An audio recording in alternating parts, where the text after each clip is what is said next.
So this is the Quran itself. This is like an intro book. These are all free. We don't really push it on anybody, but whatever you want, take it. You know, do you know much about Islam or? A decent amount. Oh, okay, then you're well read about it. What do you know about Islam? I lived in the Middle East. Oh, okay, where'd you live? Israel. Israel. Okay. Oh, I mean, where in Israel? Tel Aviv or? Tel Aviv. West Bank. I've never been to Tel Aviv or West Bank. I've only been to Quds. So Jerusalem. Yeah. So I haven't been. I don't know how the interaction with Muslims is in Tel Aviv. So I don't know how much you interact. Listen to what you hear. Right. It's all lies. Really? They have it great. Wow. You go. I lived there. Wow. You go Tel Aviv, Jerusalem. The Arabs have it amazing. Wow. The news, they lie to you. They make it sound like the Jews are oppressing. Right. Bullshit. Really, it's not. So I lived there. Right. You go to Tel Aviv, all over Israel, Arabs share equal, Arabs and Muslims share equal rights with Jews. Nice. They even get some of the rights that Jews only get if they go to the army without going to the army. Wow. In some ways they have it even So that's better. good, man. I'm glad you've lived there. So lived so there. when I was in Jerusalem, what I saw, like if you're Jewish you could carry like weapons, but if you're like Arab you couldn't. Is Nope. that? I saw it though. What happened? No. So those guys walking around with like the AK, I mean the Uzis and PA stuff. authority. They were what? PA authority. What is that? Palestinian authority. And they those cooperate with the IDF. No, I'm talking about the people in Jerusalem, the Arabs that were living there. Even the PA authority, they're not PA authority, the Arabs that worked for the government, they couldn't carry guns, right? Because when we were going in and out of Quds, they couldn't. But like average. I can't challenge your personal experience. Okay, no, I mean I just want to know the laws. Like how does that work? There, they can, but they have to have licensure, just like everyone else. They don't differentiate between Jew or Muslim or non-Jew. Wow, that's amazing. It's a real democratic society. Really? Yeah. Nice. I lived there for over a year. Nice. What were you doing there? Just working? Studying. I had family and going to school, and I actually had Palestinian friends. Nice. And they're great people. Really good. Well, don't listen to what you hear. I hate the news. Likes to rile people I feel up. you. Yeah. The people get along on a daily basis. They're not fighting on a daily basis. That's not what it's like. So are you Jewish or Christian? I'm a Jew. Nice. My wife is Catholic. Okay. So are you Orthodox? Are you? No, I'm not very religious. I mean, I'm like non-practicing Orthodox, if that makes any sense. Yeah, I mean, I don't know much, so I like to ask and learn. So you believe in the Torah, obviously, right? In a cultural sense. Not in a religious sense? Not really. Okay. So you don't believe me? I'm not going to lie to you. No, I appreciate that. I wouldn't expect you to lie to me. Yeah. I'm not religious. Gotcha. In a cultural sense. So I mean, this is just for me to learn too. This is really beneficial because we don't get a lot of Jews come to the table. We usually get Christians and Catholics. Catholics, I kind of have understanding. So you do believe in God? Absolutely. Okay, cool. There is no question. Excellent. There is one God. Me too. All right, monotheism. We're on the same page so far. So there's only one God, and that's. So you believe in Moses and Abraham, or do you think those real people? Were they like kind of historic figures, or were they prophets? I mean, I can answer you honestly. Please, I appreciate honesty. I study archaeology a little. Okay. Moses was most likely a fictitious character. Moses was most likely a fictitious character. Gotcha. There's a lot of archaeological findings nowadays that really shows our understanding is not accurate. Gotcha. The first character that probably was really real was David. Okay, as a king in Israel. He was more like a chieftain. Gotcha, not a king. So you don't think he was a prophet though? Like you don't think he got a revelation from God and stuff like this? Hard to know. I mean, I know Muslims believe in the Zabur. Oh, we do? Yeah. Which is the revelation that was given to David. You're on it. I like you. Go ahead. But there's no copy of it. Nobody has a copy of the Zabur. We Muslims don't believe there is a copy around. That is correct. Yeah. We do believe in the Quran, and there are copies, manuscripts of the Quran, right? There you go. So at least we were there, right? So we as Muslims believe in Ibrahim and Dawood and Suleiman and Musa, not from archaeological, I'm not an archaeologist, so we believe it because it's in the Quran, right? And we believe in the Quran because it was revealed to a man who couldn't read or write, right? Historians pretty much come to a consensus that he was illiterate. And for him to bring forth a literary work, and I'm sure you know a little bit of Arabic because you live there, or you can read and write it a little bit. That's pretty good. That's better than most of the guys here. So you guys can't read and write Arabic? So some of us can, some of us cannot, right? Some of them are new Muslims, so they're just learning now. It's like Hebrew. Right. Because if you speak Hebrew Hebrew, it's very similar. It's close, yeah. They're both Semitic languages, right? The difference is the Hebrew letters are not connected. Gotcha. Arabic letters connect. Nice. And that's something to learn. That's like a little difficult. But they're both Semitic languages, so I'm sure it's easy for you.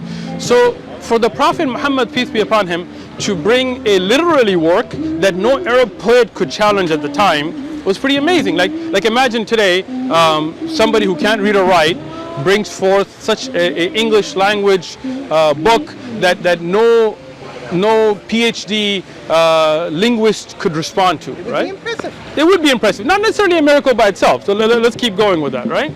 Then we have historic evidence, and since you are interested in history, I don't know if you read much about the moon splitting and the documentation of the eyewitness accounts and things. Have you? No. Okay. I don't know. Check it out. I mean, I have a video on it. If you go to, we have a YouTube channel called One Message Foundation. Sure. You can watch it. Foundation. Yeah, it's easy. Okay. Yeah. Check it out. I mean, you know, from an open mind. I can tell you're both open-minded people. So when you look at Spanish. yeah, this is in Espanol. We don't have anything in Hebrew, but we'd like to, inshallah. Maybe you can help us translate some of this stuff.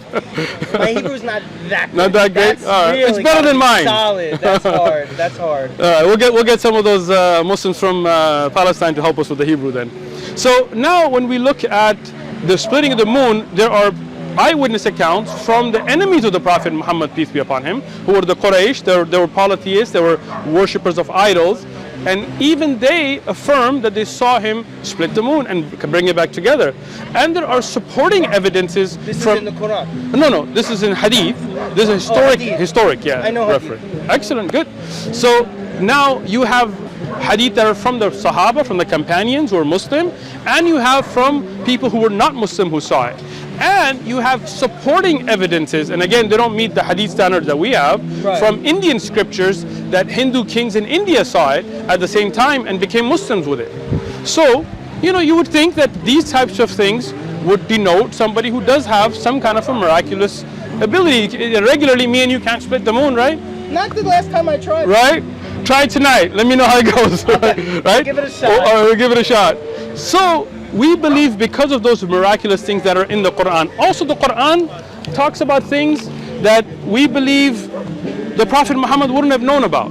Right? Let me give you an example. Like this with is like a woman with the baby inside the woman. sure the development of the fetus. How But it starts from a blood clot and it moves. man, you sure you're not Muslim and you're hiding it? Like, is this one of those things like a candid camera or something? You're gonna come out like I'm a sheikh. No, you want to be honest? I'm honest. I study a lot. Nice. And when I see stands like this, I like to just check it out. And Excellent. See what that's Excellent. all it is. So to help you in your I'm interested in things. That's all it is. see now we look at here in the 41st chapter of the Quran, the 11th verse, and then he turns towards the heavens when it was still like smoke, saying to it and the earth, submit willingly or unwillingly. Today, scientists tell us that the celestial bodies were all smoke, there were gases, but the Prophet Muhammad at his time, and you know the Arabs weren't educated.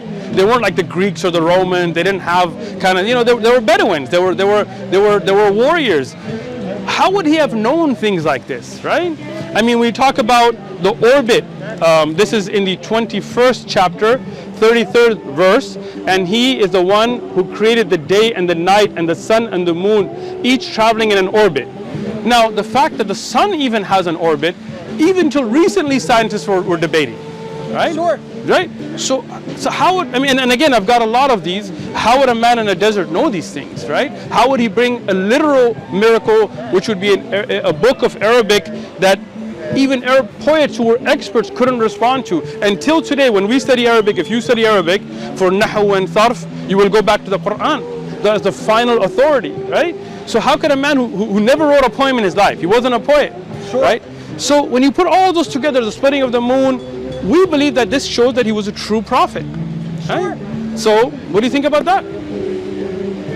You can be honest. You're not going to offend me. I mean, I can be honest. I really don't want to offend you. No, you're not going to offend us. Trust me. People come out here and say all kinds of things. You are more than respectful. Don't worry about it. Go ahead. Sure. I'm sure you guys hear a lot of that's true. Yeah. He was traveling around with Jews and Christians. Was he? Yes, he Historic. was. Who did he travel with? there were Jewish groups, and the Quran talks about Jewish groups. It describes them as the enemies, actually. What surah? Oh, I can't tell you the exact surah. I'll tell you what. So let's do And this. it talks about how the Christians, it says you will find your friends in the Christians, Really? not the ones who call themselves the Jews. I've read it myself. You know, He was traveling around with both of them, and afterwards, the original fasting was not Ramadan, it was Yom Kippur. Really? And then once they turned around and rejected, that's when things started to really develop. So can you, I mean, as I showed you the verses, could you tell me, like, is that in the Quran, the Yom Kippur thing? The Yom Kippur thing, no. Is it And in Hadith? I'm not going to give you bullshit claims. Okay, I appreciate that. I really appreciate that. So where did you read it? Traveling with Jews and Christians. Okay, so let's take one at a time, right? So the Yom Kippur, where did you read that about him, the original fasting being Yom I'm Kippur? going to be honest with you, I don't remember. All right. So I can't stand on it too hard. I got you. Because then I can't give you a source. So let's put that And to a that's side fine. then, right? Fine. All right. Him traveling with Christians and Jews, you said that's in the Quran? That's my understanding. Okay. That he was speaking with them and learning with them before the original Gotcha. revelations came to him, which makes sense because historically there were Christians and Jews walking around Arabia at that time, and that I can. But historically, most of the Jews that were there were in Medina. Banu Qura, Banu Qunayza, Banu Qanuqa, Banu Nadir, they were in Medina, not in Mecca, right? No? Can you go back and check on that? Because I taught this. Because what happened was Solomon himself, or that time period, sent Jews down to Yemen. Okay, but that's not Mecca. Yemen is way. No, but that whole area, there were Jews there. But again, Arabia, the big peninsula, right? That's a fair you know, thing to right? say. So Solomon sending Jews to Yemen, and I have no qualm with that, would definitely not prove that there were Jews and Christians in Mecca, or that the Prophet Muhammad, peace be upon him, traveled with them, or that he learned from them. So those are pretty wide. You're pushing it, right? So let's take it on historic perspective, right? I can't say exactly where they were. Okay. They were there, and Muhammad was traveling around too. So can you not today? I mean, you can take your time, look it up. I just want to learn. Can you go home and check where are the references that prove that the Prophet Muhammad? I'm sorry. All right, we love the phones, man. You can Google everything, right? Anyway, of course I would. Okay, excellent. So take a look at your references. Come back. I'd love to talk to you and learn about it, because I, having taught the life of the Prophet, peace be upon him, looking at the earliest manuscripts, he was not a student of any religion, and Mecca was not a hub of Christians or Jews. Medina was, right?